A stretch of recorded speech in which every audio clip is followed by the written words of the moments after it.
Thunderstorms on the move across the region again. We'll track those and a big-time weather change as we say hello to September. School grief counselors are on hand in Scott County helping students after one of their classmates was murdered over the weekend. The FBI says foreign hackers stole some voters' information from election databases. I'm Weijia Zhang at the White House with that story coming up.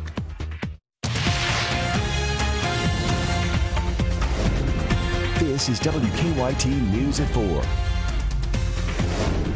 Welcome to WKYT News at 4. I'm Jennifer Palumbo. The week is off to a hot and steamy start after a stormy Sunday. Here's a live look at downtown Lexington, where it's in the low 90s right now.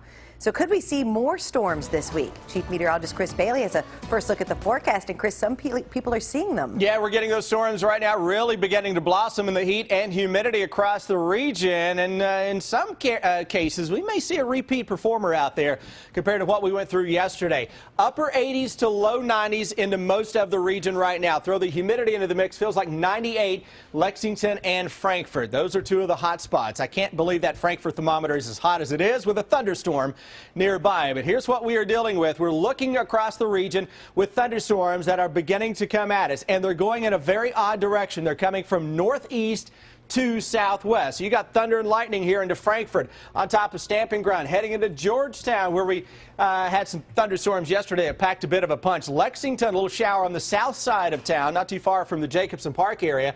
Thunder and lightning here into Harrodsburg, again working toward the southwest. Eubank there into Pulaski County, Somerset, Russell Springs, Columbia, and Campbellsville with a scattering of thunderstorms. London, darkening sky to your north. That's not too far away from McKee and the Berea area. And then into southeastern Kentucky, another little cluster of some thunderstorms working from Salyersville toward the Jackson area. And overall, that flow continues to bring the storms from northeast to southwest. That's very odd to see around here.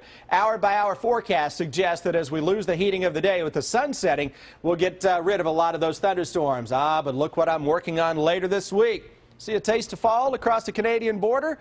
That arrives in the Bluegrass State, and I'll show you when with a 7-day forecast. Jennifer, in 15 minutes.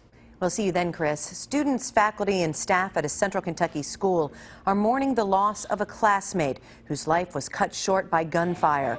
Kentucky State Police say 15-year-old Morgan Penn was at a sleepover in Stamping Ground this weekend when she was hit and killed by a bullet fired from outside.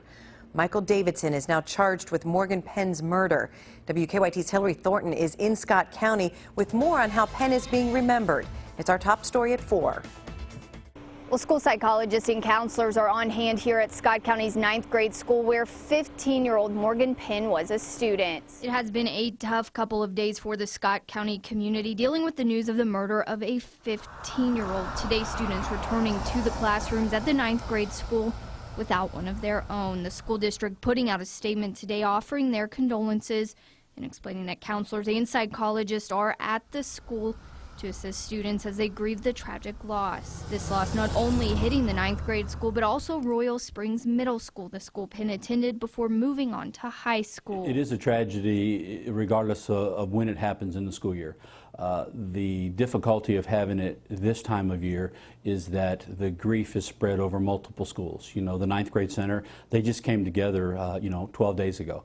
So that's why it's important that our middle school counselors have been there at the 9th grade center today, because those are the students that they know. Police were called around 5 o'clock Saturday morning to the Parkers Mobile Home Park and Stamping Ground. Family members say Penn was there with several others for a sleepover when bullets fired from outside of the home hit and killed her. After a brief chase, police caught up with 27-year-old Michael Davidson in Frankfort. He was arrested and charged with the murder. According to the Department of Corrections, Davidson was released on parole in 2015. However, he stopped complying, and there was actually a parole violation warrant issued for his arrest. His previous convictions out of Fayette and Scott counties include drug trafficking and possession of a firearm by a convicted felon. Davidson will be arraigned inside of a Scott County courtroom tomorrow afternoon. In Scott County, Hillary Thornton, WKYT. Penn's visitation is set for Wednesday night. Her funeral service is Thursday morning at 10. Both will be held at Tucker, Yoakum, and Wilson Funeral Home. A hearing is underway right now to determine if a triple murder case should be moved out of Boyle County. Kenneth Keith is accused of killing Michael and Angela Hawkinsmith and Daniel Smith inside the couple's Danville business nearly 3 years ago. Testimony this morning centered around results of a survey submitted to the court by the defense. Keith's attorney says the survey shows he cannot get a fair trial in Boyle County. No trial date has been set. We'll have the latest on the hearing on WKYT News at 4:30. Two Clay County officials went in front of a judge today. Judge Executive Joe Asher and Road Foreman Buford Jarvis pleaded not guilty to 9 criminal counts. Police arrested them earlier this month after a grand jury indicted them for abuse of public trust and bribery. Investigators say the two men used public money and equipment to do work on people's homes while still billing them. We'll have more on the hearing, including when they'll be back in court, on WKYT News at 4:30. We're working on a number of other stories for WKYT starting at 4:30. Sam Dick joins us from the newsroom with a look at some more of the news in progress. Good afternoon, Sam. Good afternoon, Jennifer. People who live along a country road in Montgomery County have some major concerns this afternoon. The EPA says testing has confirmed high levels of arsenic in the ground along Long Lane off of US 460. And now they're warning people near there to stay inside. The arsenic, we are told, comes from wood treatment preservatives from an old Southern wood treatment company. That company, neighbors say, closed back in the mid-1990s. When people moved onto the property, they say the owners of the wood company assured them everything was disposed of properly.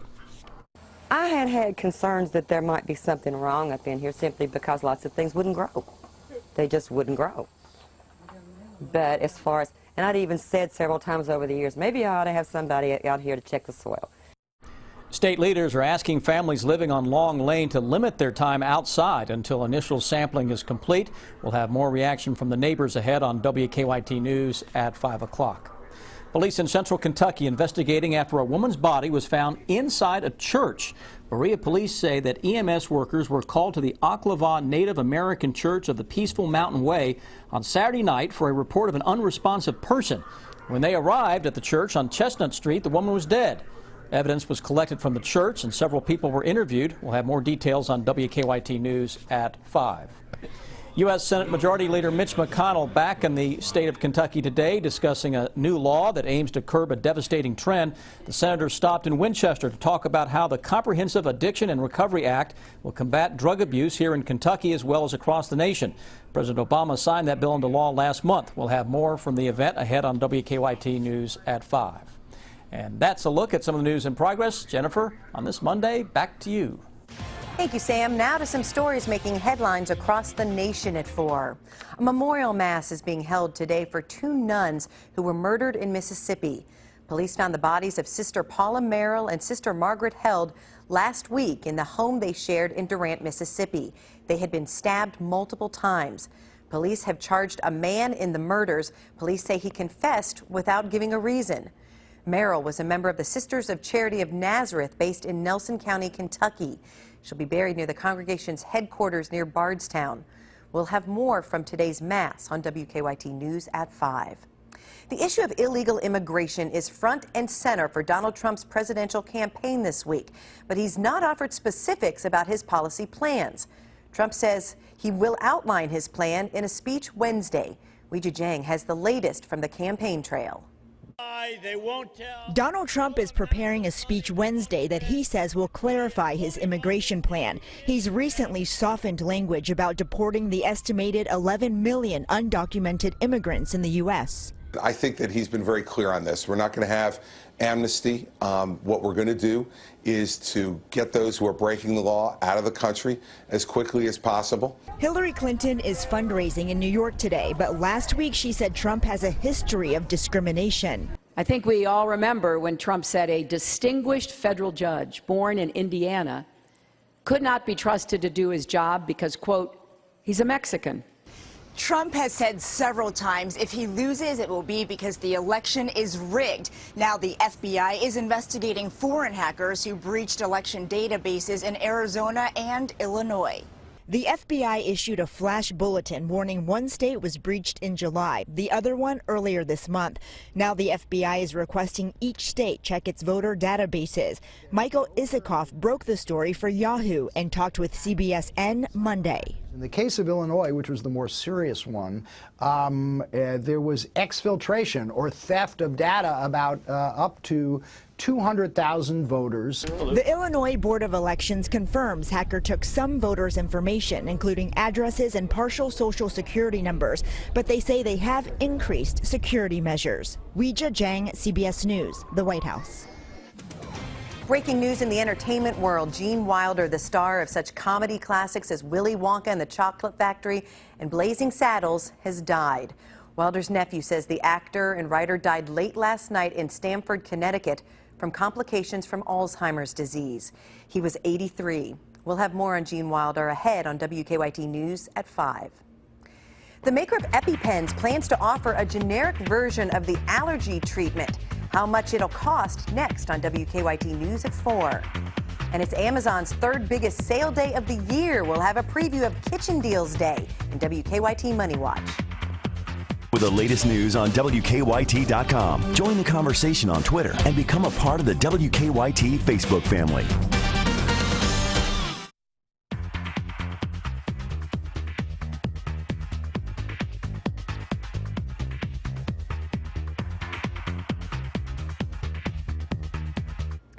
The maker of EpiPen is launching a generic and less expensive version of the medicine used to treat severe allergic reactions. That begins today's WKYT Money Watch. It comes in the wake of intense criticism over Mylan's massive price hike for the medicine. Mylan says the generic EpiPen will be available in a few weeks for $300 for a pack of 2. That's about half the price of the original. Mylan has no plans to lower the price of the existing product. After years of work, the first commercial flight has taken off from a Western Kentucky airport. Airport staff, TSA agents, and builders prepared for the flights over the weekend at the Bowling Green, Warren County Regional Airport. The airport will offer flights to Atlanta, Georgia, and Destin, Florida. The first commercial flight left for Atlanta at 1:15 this afternoon. It's Amazon Kitchen Deals Day, not quite as big as Amazon Prime Day, which is billed as Black Friday in July. But the online retailer is slashing prices on kitchen electronics and appliances for Prime members. You can sign up today for a free 30-day trial. More of Patti LaBelle's sweet treats are headed to Walmart stores. The legendary singer's sweet potato pie was such a smash hit last year that the world's largest retailer had trouble keeping up with the demand. At first, the pies were originally meant to be seasonal, but the line is now expanding to include berry, apple, and peach cobblers, as well as apple pecan cake and a sweet potato loaf. It's a game day fashion show as we prepare for the first UK game of the season. I'm Deanne Stevens, out and about at Kentucky Brandon today. Little thunderstorm action on the move across the Bluegrass State yet again out there. We'll track the boomers that are coming at us from an odd direction and look ahead toward kicking off the season out at Commonwealth Stadium. We've got your forecast in a moment. Now, your hour-by-hour forecast with Chief Meteorologist Chris Bailey. Dealing with a lot of steam across the Bluegrass State. Yeah, it's one of those summers, huh? Thunderstorms yesterday causing a lot of problems. I've got more thunderstorms that are on the move right now across central and eastern Kentucky. Let's track them for you. Defender Radar Network is indeed picking up on some showers and some thunderstorms. And look at the direction we're getting. The flow upstairs is coming at us from the east and the northeast. So those thunderstorms are actually going against the grain. Bluegrass region, showers, thunderstorms. That's a strong little storm on top of Owen County right now to the north of Sadieville. We've got thunder and lightning here on top of the capital city of Frankfort. Midway, look to your west. Skies are darkening and kind of barking a little bit. Lexington Metro now all of a sudden not too far from the station here on Winchester Road, just across the street toward Hamburg and down toward Jacobson Park. A little shower is beginning to kick up. Likewise into parts of Jessamine County around the Harrodsburg area. That thunderstorm is weakened a little bit. How about the skies that are barking at us here from Campbellsville to Liberty into Somerset, Pulaski County. Thunder and lightning, Mount Vernon just to the north of London toward McKee into Jackson County. That action then continues toward the northeast. Strong thunderstorm on the Breathitt-Magoffin County line. Again, working against the grain. Everything that is out there right now across central and eastern Kentucky, courtesy of yesterday's storms. Those storms left around little boundaries that act as mini cold fronts. So they float around. Temperature gets to a certain point into the afternoon, then all of a sudden, those boundaries begin to fire up some storms. Are you ready for some fall-like temperatures? I am. How about coming later this week, just in time for the big Labor Day weekend? I've got a dose of awesomeness that is on the weather menu. Tomorrow, not so awesome. 90 degrees with a thunderstorm or two into the afternoon and evening. Here's the hour-by-hour forecast. So let's track the next few days. Out and about this evening, watch for some early evening thunderstorms, and it's sticky. Tomorrow morning, right around 70. Tomorrow afternoon, upper 80s to around 90 again. Chance for a thunderstorm. Watch what happens on Wednesday, though. We get in on a cold front that will have a line of some strong thunderstorms with it late into the afternoon and evening. And as that line begins to work its way through here, if I keep the voice, we will see some cooler air that dives in here by the time we hit Thursday. Temperatures upper 50s to low 60s. 7-day forecast. Save me. Get better weather by Friday into Saturday and Sunday. Officer Don, you can take over now, my man. I got this. There's a collision. It looks like this one's at New Circle and Bryan Station Road.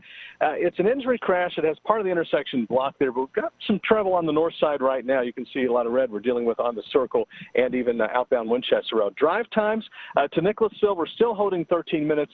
Georgetown's about 20, and the Paris 24 minutes. Now back to you in the studio. Thanks, Officer Don. It is game week. UK kicks off a new football season on Saturday, and Deanne Stevens is getting us ready for the big day. She's shopping today at Kentucky Branded in Lexington. Hi, Deanne. Hey, good afternoon, guys. We are here at Kentucky Branded preparing for a big week ahead of us. Our first home game here at the University of Kentucky is Saturday night, which means you gotta be game day ready. I'm ready to roll. Jennifer Price is with us from Kentucky Branded. I am digging on this sweatshirt, honey, and the hat. We are so excited for football. We've had a crazy couple of weeks. Well, because you guys have a new store, too. We do. Our new store is located in Hamburg, right next to Yankee Candle. Yeah, so, and this one here over by Fayette Mall, we are at Kentucky Branded with a fabulous fashion show for you. Let's get started. We brought in some of our college students. Miss Madison, what is she rocking here today? Madison has on our Nike Henley that has been extremely popular with a good state pride hat that would be great for football games as well. Well, I love the state logo, how everything kind of matches up. In the UK, yes, it's perfect. Okay, and she's carrying that's something comes in handy. For those bleachers at the games. They come in definitely handy. Okay, Abigail with us. Abigail has on our state raglan with a little bit of polka dot and the good Dooney and Burke kind of tote bag.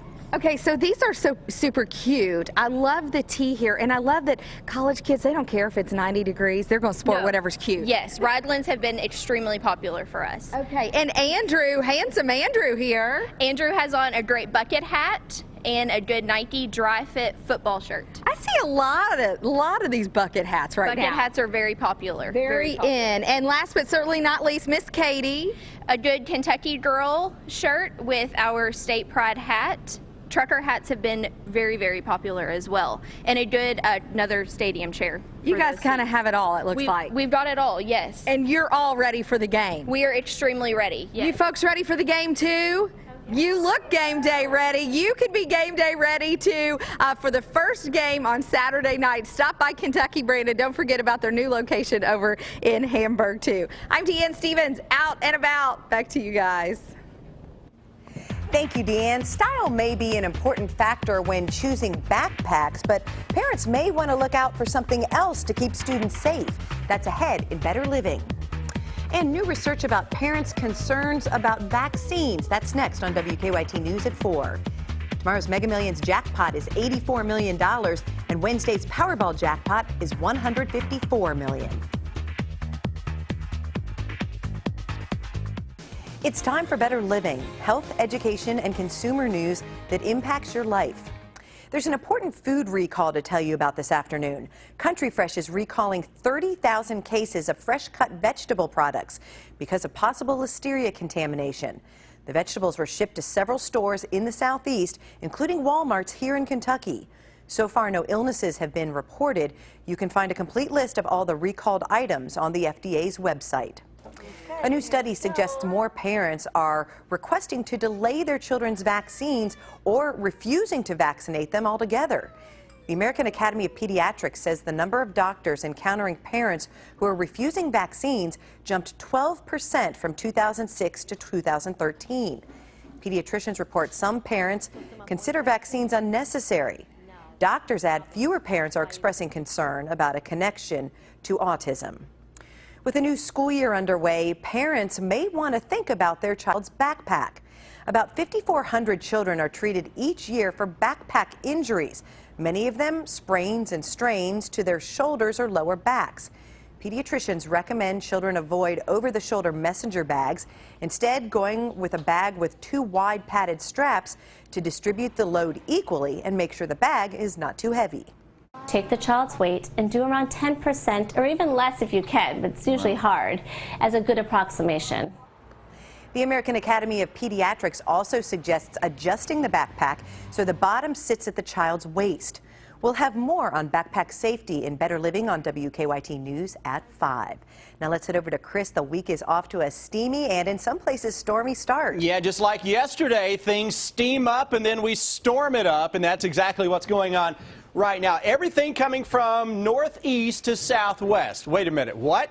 Yeah, it's going against the grain. You rarely around here will see thunderstorms that are coming from the northeast. That's what we're dealing with right now as those storms, again, work from northeast to southwest. Getting out on some thunder and lightning here from Shelbyville to Frankfort, Owenton, toward the Cynthiana area north of Georgetown. Some heavier downpours into parts of Lexington as well. And those storms that are across southeastern Kentucky especially are beginning to crank up. We'll show you where those are heading and take a look at the forecast that includes a big cool down just in time for the all-important Labor Day weekend. That's when I come back in a few minutes. WKYT News at 4:30 starts right now.